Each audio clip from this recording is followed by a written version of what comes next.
You're here in Cardiff, mate. You've been here a few times. What's it like to be back in Cardiff? Yeah, good.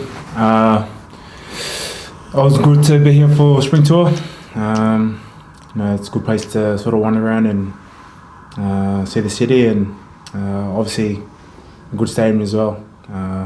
Probably one of my favourite stadiums to play at. Good crowd and strong team. So yeah.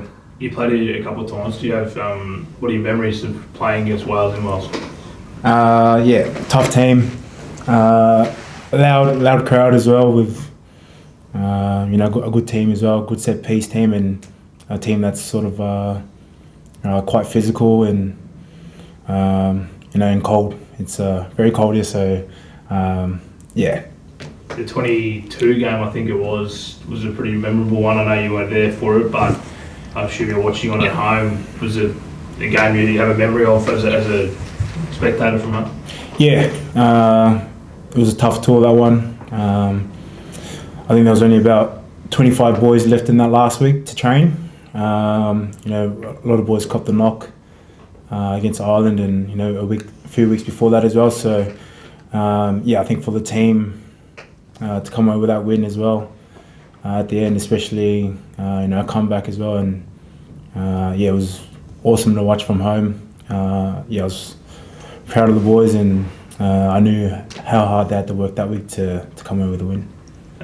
Probably feels like it's come quickly, but selected this week, you played 50th. Is that something that sort of registers that you've hit that milestone relatively quickly in your career? Yeah, probably not really. It's a lot of games to play at this level, and I've always dreamt of just playing one game. So if I was to notch up 50, it would be a great milestone, and something that I'll be proud of, and especially my family will be proud of, and because I know there's a lot of hard work that goes unseen behind as well. So if I am able to notch up 50 this week, I'll put my body on the line for the boys, and I'll try to play my best. I think you've only missed maybe 2 games sort of since your debut, but I know there was the World Cup in 2019 in the middle there, but since sort of your second to your potential 50th, you've only missed a couple of games. What do you think the longevity is in that? Because you obviously play a position that's quite physical and has a bit of attrition in it. Yeah. Obviously, just things outside of rugby, just I guess recovery, and I think probably my thing is just getting away from rugby whenever you can, and I think in towns like this where you sort of don't really visit, it's about getting out and sort of getting away from rugby and refreshing a lot, because I think if you're too much on rugby, you can get a lot. Also just having people behind the scenes like our physios, our doctors, and that help us to sort of get us in and out of training every day, and I think I'll put it down to them, and a lot of senior boys as well. You sort of can pick stuff out of what they do week in, week out to see what works for you. So. Tate, so you guys played Wales in July, a couple of tough games, and they haven't had a win for a while now. The pressure's right on the coach and all of that sort of malarkey. Does that make you wary as a team that there's a kind of a fight back mentality potentially within the Wales camp? Yes, but in saying that, you're always wary of a Welsh side because on their day what they're going to bring, regardless of how they're going, is an incredibly strong set piece and a good defensive pressure game, and that's 2 things that they brought against us in our Sydney and Melbourne tests earlier on in the year, and they were both incredibly tough test matches for us. There's a couple of late tries in both those games that got us the victories, but what we know is, particularly over here at the Millennium Stadium,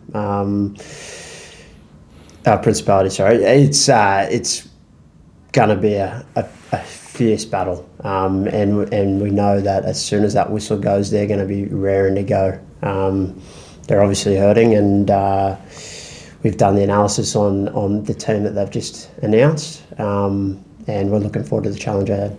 you guys would be feeling pretty good after a good win, obviously at the weekend. How much has Joe been speaking to you about, not staying in the clouds too high for, too long? Sorry for this week. Yeah, I think Joe's obviously said it a couple of times, but the group, the senior leaders, but the group in general has a feeling that repeatability is the biggest thing for us to move forward. And we've got to make sure, like we've had a couple of good wins this year. You flash back to Argentina where we knocked them off in the first game. A week later, we're a completely different team. So for us, it's about making sure that everything we do this week, we don't waste any time improving. Because repeatability and also backing up the performance against the English is crucial for us. We know that we conceded far too many points. And quite often in test matches, if you concede 37 points, you don't win the game. But we were skillful and composed enough in the end to get the win against England.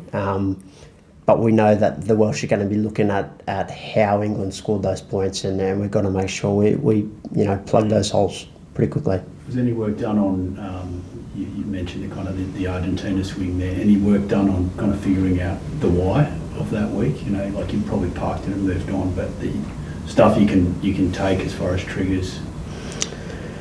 I think it's just an understanding for this group that we've got to learn from our past, really. And we understand that as a team, our success is measured by what we do throughout the week, and how we make sure that, like I said before, we don't waste any time, because every week from now on is another new challenge. It's a fresh page, and last week against the English, essentially, whilst it was a great moment, it's irrelevant because we've got a fierce Welsh team in our face, and we've got to make sure we're ready for them.